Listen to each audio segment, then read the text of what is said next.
Bonjour à tous, j'espère que vous allez excellemment bien. Aujourd'hui, on se retrouve pour faire la présentation de l'étape numéro 5 de ce Giro 2022. Je rappelle que cette présentation se déroule, nous sommes mardi, il est 10h45, nous sommes le mardi 10 mai. Donc l'étape numéro 4 n'est pas encore arrivée, c'est pour prévenir qu'il y a toujours un petit décalage d'un jour entre la présentation et l'arrivée d'une étape. Étape numéro 5, nous allons revenir sur cette étape entre Catane et Messine, ou Messine en français, c'est Messina en italien même, et Catana, c'est Catana ou, je ne sais plus comment on dit en italien, si c'est Catania et Messina en italien, ou Catane et Messine en français. Profil, histoire comme d'habitude, et puis on aura également pas mal de choses à dire sur cette étape quand même dans le final. N'hésitez pas à vous abonner à la chaîne, à réagir dans les commentaires, à mettre un pouce bleu, à partager la vidéo sur les réseaux sociaux, notamment auprès de vos proches si vous pensez que ça peut les intéresser, et seulement si ça les intéresse, parce que s'ils n'aiment pas le cyclisme, je ne suis pas sûr que cette étape va leur faire apprécier énormément le cyclisme. N'hésitez pas à réagir dans les commentaires, à me donner vos favoris pour cette étape, ou ce que vous pensez, donner votre avis sur cette étape. Et puis quand vous vous abonnez à la chaîne, ce qui est déjà extrêmement bien, vous pouvez également ajouter la petite cloche, comme ça vous êtes au courant des dernières vidéos qui sortent sur la chaîne, notamment des vidéos cyclisme, mais également Formule 1, MotoGP, enfin voilà, il y a plein de choses en ce moment sur la chaîne. Il y aura peut-être bientôt de l'athlétisme également sur la chaîne avec le début de la Ligue 2 Diamant, de la saison, on va dire un petit peu estivale d'athlétisme. J'ai pas eu trop le temps de suivre pour le moment ce qui se passait du côté de l'athlétisme, mais c'est une discipline que j'apprécie également. Dénivelé positif de cette journée, 1956 mètres, mais les 60 derniers kilomètres sont totalement plats. C'est une étape en fait en deux parties. Vous avez géré une première partie de journée avec une grosse difficulté à 100 km de l'arrivée, puis ensuite les 100 derniers kilomètres sont beaucoup plus plats pour arriver du côté de Messine. Pas grand chose d'autre à dire à part qu'il faudra faire attention, on longe la mer en début de partie, en début de journée, puis on va traverser l'intérieur de la Sicile pour retomber le long de la mer en fin de journée. Vous savez toujours que le long de la mer, parfois le vent est un petit peu plus fort qu'indiqué sur les prévisions météo. Donc il faut parfois faire attention, même si là je pense que le vent ne devrait pas avoir un impact important sur cette étape. Mais vous savez, je regarde les prévisions avec un jour d'avance, donc parfois on a des modifications de dernière minute.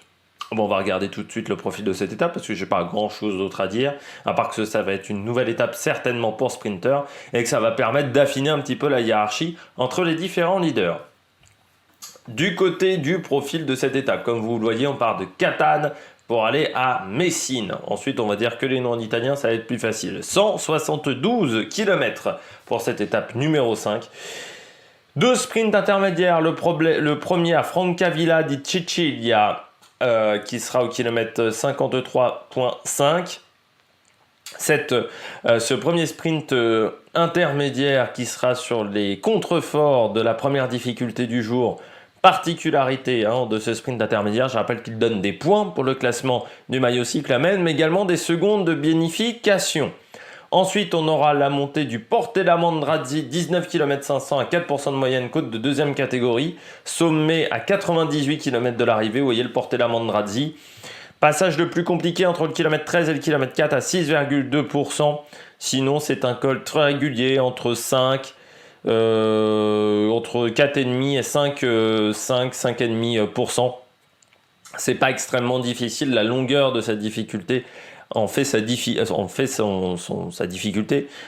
beaucoup de répétitions dans cette phrase, mais sinon c'est pas très difficile de porter la Mandrazzi, vous voyez, les 7 premiers kilomètres c'est quasiment plat, c'est ensuite que ça se corse un petit peu, mais c'est pas très dur, donc normalement les sprinteurs, en plus où c'est situé, devraient réussir à passer, mais ça fera des points pour le classement de la montagne, pour les baroudeurs, et puis ensuite on redescend vers Novara di Sicilia, Mazara, Sant'Andrea, et là à partir de ce moment-là on longe la mer sur les 70-80 même derniers kilomètres. Villafranca, Tirrena pour le deuxième sprint intermédiaire, celui qui ne donne que des secondes de bonification et qui par contre sert au classement de l'Inter Giro comme le premier, c'est toujours un petit peu particulier. C'est comme le classement des fugitifs. Je rappelle que pour être classé comme fugitif, il faut que l'écart soit de plus de 30 secondes pendant 3 km d'affilée. Sinon, vous n'êtes pas considéré comme un échappé selon le classement des fugitifs. Et puis, on arrive du côté de Messine à bout de 172 km de course. Le final de cette étape, on a 7,50 m dans la ligne droite finale. Il faudra faire attention, à moins de 4 km de l'arrivée, on a ce qu'on appellerait un pif-paf, ce qu'on appellerait en sport mécanique une chicane, une grande chicane on va dire, avec 2 virages à angle droit, le premier sur la droite, le deuxième sur la gauche, qui seront espacés, on va dire, d'une centaine de mètres. Donc, il faudra faire attention.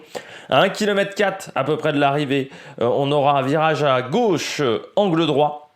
On passe ensuite sous la flamme rouge. À 800 mètres de l'arrivée, on a un deuxième virage, angle très serré, je dirais 75 degrés. Donc, on ne pourra pas le prendre rapidement, ce virage. Il faudra être déjà pas mal placé à cet endroit-là. Pas devant, mais pas non plus au-delà de la 10e place, je pense, à cet endroit-là.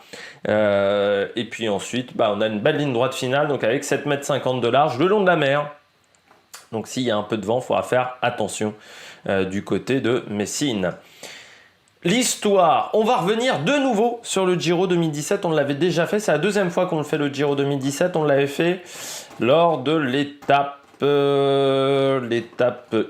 je crois me rappeler, avec la victoire de Postelberger. Si je ne me trompe pas, je regarde, oui, c'était bien la victoire de Postelberger. Là, on est sur l'étape numéro 5, comme aujourd'hui. Cette étape numéro 5 qui arrivait à Messine, comme aujourd'hui. Beaucoup de points communs, dis donc. Jungels à ce moment-là est maillot rose de la course. Là c'est un petit peu différent quand même, parce que Jungels maillot rose, je pense qu'on est plus près de le revoir tout de suite, à part s'il part dans une échappée, mais c'est plus le grand Bob Jungels. À l'époque, Bob Jungels, pour situer à ce moment-là, c'était un très bon coureur, un jeune très prometteur. Bob Jungels qui avait enchaîné vraiment des très très bons résultats. Je crois même qu'il finira 7e ou 8e, c'est l'année où il fait un très bon classement sur le Giro. Et à ce moment-là, il a 6 secondes d'avance sur Geraint Thomas et 10 secondes d'avance sur Adam Yates, qui sont donc 2e et 3e du classement général. C'est l'année où il gagne une étape sur le Giro. Et non, l'année d'avant, il avait fait 6e du Giro. Et cette année-là, il fait 8e du Tour d'Italie. Messine, qui est un lieu où on a eu quand même pas mal d'étapes qui sont arrivées, notamment en 1930 avec Luigi Marchizio, 1949 Sergio Manini, 72 l'étape numéro 9 avec Albert van Fliberge, Francesco Moser en 76, Urs Frode en 82 lors de l'étape numéro 10, Guido Bontempi en 93 et en 99, Jeroen Blijgevens qui avait remporté l'étape numéro 3, mais on n'était plus allé du côté de Messina lors d'une arrivée depuis 18 ans. Ça faisait un bail, même si on était passé en 2011 lors de l'étape 9, en 2008 et en 2003 lors de l'étape 3 et de l'étape 5 du côté de Messine, qui a connu plusieurs passages sur le Giro. C'est une ville importante de la Sicile. En 2017, donc, retour à Messine. Comme aujourd'hui, première étape très vallonnée et puis finale tout plat dans les 60 derniers kilomètres. Arrivé sur un circuit, on aura 2 passages sur la ligne d'arrivée. Vous allez voir que ça va avoir son importance. L'échappée part rapidement. Pas grand monde véritablement veut partir en échappée. Nous avons 2 coureurs. Marseille Paterski de la CCC Sprandi Polkovice et Evgeny Chalounov de la Gazprom Russe Vélo, qui sont 2 équipes invitées sur cette épreuve. La Quick Step contrôle pendant toute la journée pour Gaviria. Pourquoi? Déjà vainqueur de l'étape numéro 3 à Cagliari. Gaviria qui est le sprinter en forme de ce début de saison avec déjà 5 succès. À 60 km de l'arrivée, l'échappée n'a déjà plus que 2 minutes 45. Autant vous dire qu'elle ne se fait pas beaucoup, elle n'a pas beaucoup d'espoir d'arriver au bout et de pouvoir se bagarrer au sprint dans un sprint à deux. Ils sont repris à 15 km de l'arrivée, ce qui est plutôt tôt. À 10 km de l'arrivée, alors que nous arrivons du côté de Messine, parcours un petit peu technique du côté de Messine, nous voyons l'apparition de la Bahreïn Merida autour de Vincenzo Nibali qui fait partie des favoris de cette épreuve. Il est en tête du peloton, protégé par Lucas Pibernik. Et Pibernik qui va nous faire une magnifique chose. Vu que ce dernier va faire un écart avec le peloton, alors il va rouler très très fort, on se dit, est-ce qu'il est capable de faire le coup? Il a 15-20 secondes d'avance, ça semble compliqué quand même parce qu'il reste encore 8 km. Et puis on rentre sous la flamme rouge, lui il continue de rouler très très fort, et puis il commence à célébrer à 50 mètres de l'arrivée. Mais en fait il reste encore 7 km parce qu'il y avait encore un autre passage sur la ligne d'arrivée. Un tour de circuit et il va célébrer et va avoir l'air bien con quand il va célébrer sur la ligne d'arrivée. Ensuite, on va avoir un sprint, bien entendu, une fois qu'on va récupérer le malheureux Pibernik, sprint très houleux. Aucune équipe n'arrive à prendre l'avantage dans le final. On a des vagues à droite, à gauche. Pour tout vous dire, j'ai regardé donc l'étape, j'ai regardé le résumé et je me suis fait vraiment le final de l'étape 3-4 fois. J'ai rarement vu sur le Giro quelques fois, mais c'était vraiment très nerveux. J'ai rarement vu une étape aussi nerveuse, un final aussi nerveux que ça, sans chute. Parce qu'en plus, il n'y a même pas une chute. Pour vous dire un petit peu le miracle. Aucune équipe ne prend l'avantage et Gaviria s'impose dans le final. En fait, il va prendre la roue de George Bennett, qui a à peu près le train le plus en place du côté de la Bora, pour s'imposer devant Jakub Mariško. Tiens, le coureur d'Alpecin Phoenix, qui à l'époque était beaucoup plus jeune. Greipel prend la 4e place de sprint. C'est un petit peu lui, le grand perdant de cette journée du côté du sprint. Du côté du général, Nibali perd une place au profit de Pozzovivo, mais il reste à 10 secondes, donc il n'y a pas vraiment de changement. Thibaut Pinot est toujours dans le temps des favoris également pour ce Tour 2017. Et c'est une étape, on va dire, tranquille du côté des favoris et du côté du maillot vert. Gaviria prend la tête avec une marge désormais sur Greipel assez importante. On passe tout de suite à la météo. Du côté de la météo, le temps va être idéal contrairement à la veille, avec un soleil 20 à 22 degrés, donc vraiment des conditions de température aussi extrêmement bonnes. Il ne fera vraiment pas trop chaud du côté du peloton. Un vent qui va avoir une trajectoire changeante. En début de journée, il sera plutôt de côté, puis ensuite, il sera extrêmement calme dans les terres.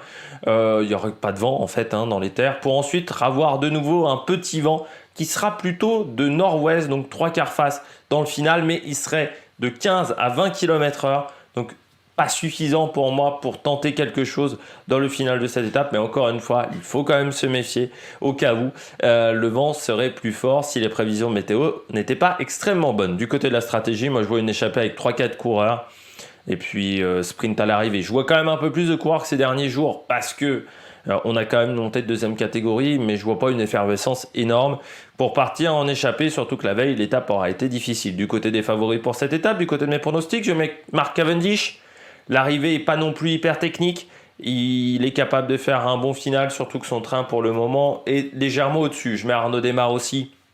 Si Guarnieri se rate pas dans le virage à 75 degrés, à 800 mètres, normalement, il peut faire également un très bon sprint. Guermeil, s'il est mieux emmené, s'ils font pas les mêmes erreurs du côté d'Intermarché et s'il a un train, et là, il peut encore se placer correctement Guermeil. Il y aura peut-être un peu plus d'espace pour le coureur érythréen. Et puis la grosse cote, j'ai mis Dainese, emmené par Chase Ball. Ils se sont un peu ratés lors de l'étape numéro 3. Pourquoi pas avoir un peu plus de réussite du côté de l'Italie pour Alberto Dainese. Eh bien, on a tout dit. J'espère que vous avez aimé cette vidéo. Si vous avez aimé cette vidéo, n'hésitez pas à vous abonner à la chaîne, à réagir dans les commentaires, à mettre un pouce bleu, à partager la vidéo sur les réseaux sociaux. Débrief de cette étape ce soir, 21h. Présentation de l'étape numéro 6, normalement un sprint également. Demain, 7h30. Et puis d'ici là, n'hésitez pas à vous abonner à la chaîne. Et puis nous, on se retrouve pour de nouvelles aventures sur la Mayac Production. Ciao, ciao!